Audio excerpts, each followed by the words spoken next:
सिर्फ इतने से काम नहीं चलता ना कि नाम से कुछ गुरु हो गए। अब आपको कोई कंफ्यूजन हो, कुछ हो, आप चर्चा करें कैसे?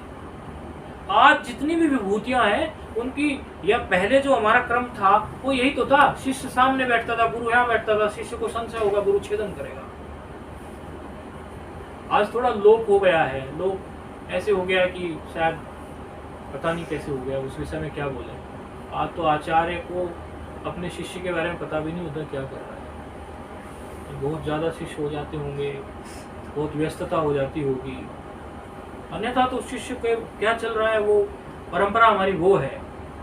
शिष्य के अंतःकरण पर गुरु की दृष्टि रहे, आचार्य की दृष्टि रहे, कहाँ गड़बड़ है वहीं से पकड़े उसको। अब ये लोग कभी कभी कुछ आपस में बात करते रहते हैं तो मैं उसके अंतःकरण पर भी नजर रखूंगा, उसके भी लगूंगा, फिर दोनों अलग अलग प्लेटफॉर्म पे चलाते हैं, फिर वो लौटा के मैं ले आता हूँ। यहाँ ये पढ़ाते टाइम हो जाती है ना गड़बड़ अलग अलग होते हैं, अलग अलग स्तर पे बोलते रहे। और ये सब शास्त्र रचना के बाद पंचदशी की महिमा को बताने के लिए ये बात बता रहे। जब वो 80 वर्ष के हुए, अर्थात जीवन का जब सारा निचोड़ निकल गया, तब उन्होंने पंचदशी रची है। आप ये समझिए ना, पूरे जीवन का जो निचोड़ हो चुका है उनका,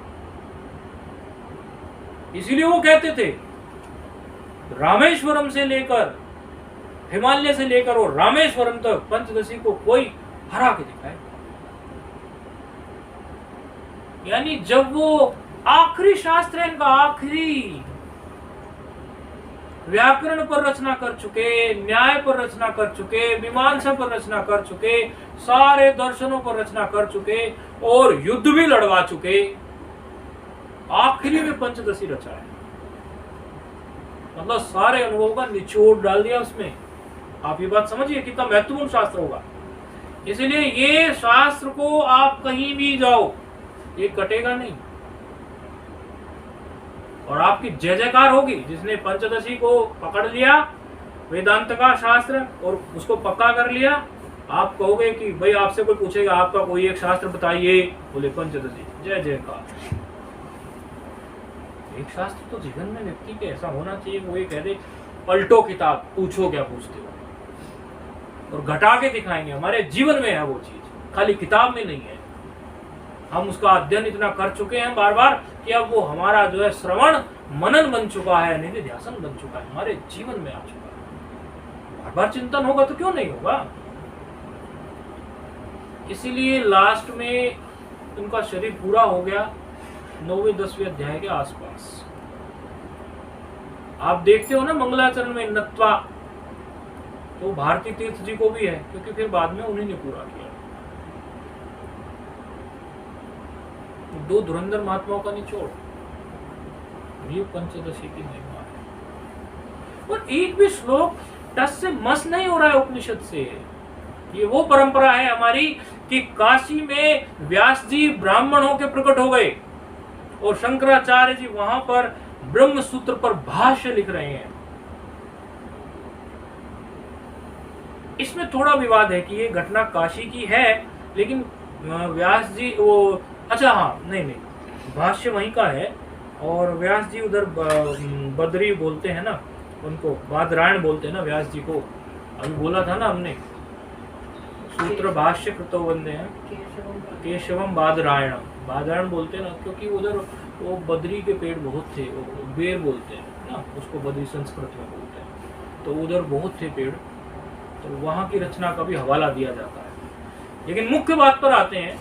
मुख्य बात यह है कि जब वो भाष्य शंकराचार्य जी ब्रह्म सूत्र पर लिख रहे थे, 555 सूत्र है, उन सब भाष्य है, इन सबको तो परिभाषाएं लिखाई हुई हैं। सूत्र की परिभाषा क्या, भाष्य की परिभाषा क्या, वार्तिक की परिभाषा क्या, ऐसे सारी चीजें मिक्स ना हो जाए। भाष्य कहते किसको हैं, वार्तिक कहते किसको, पता तो होना चाहिए। ऐसे शब्द बोले जा रहे हैं, पता नहीं, इसका कोई मतलब नहीं।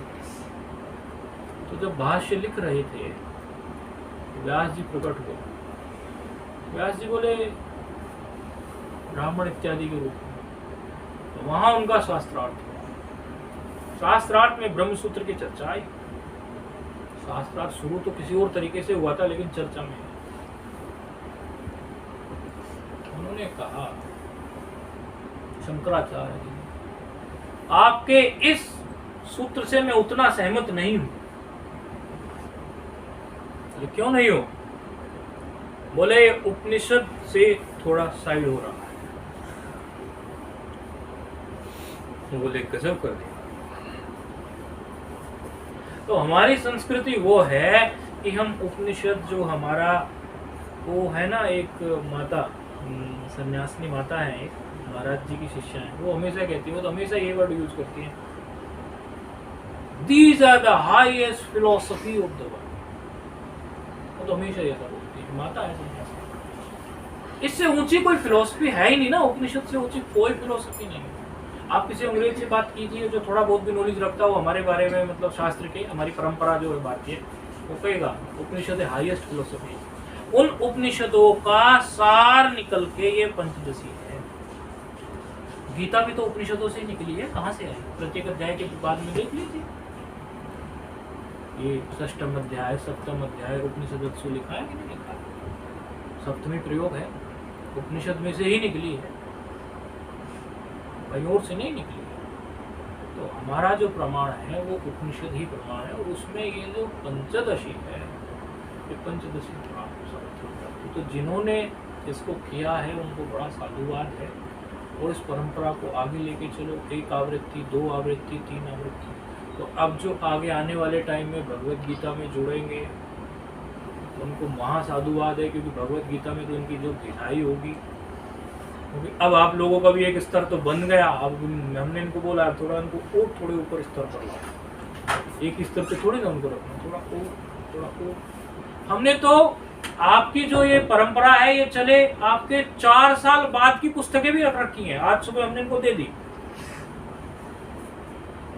आपकी जो ये परंपरा चले 4 साल बाद, जब उनकी बुद्धि का अविस्तर नहीं होगा उनका, मुझे पता है वो बहुत थोड़ा क्लिष्ट सी है वो हिंदी, लेकिन शब्द उसके ऐसे हैं कि आप जब पूरा जान चुके होंगे तब समझ में आएगा। मैं कहा 4 साल बाद उनको एक एक ये भेंट देंगे, हम होंगे, आप होंगे, कोई भी देगा, ये पुस्तक हम उनको भेंट करेंगे, शंकराचार्य जी है। लेकिन अभी नहीं, अभी तो उसको 1 आध पेज पढ़ेंगे तो नींद आ जाएगी, कठिन है ना।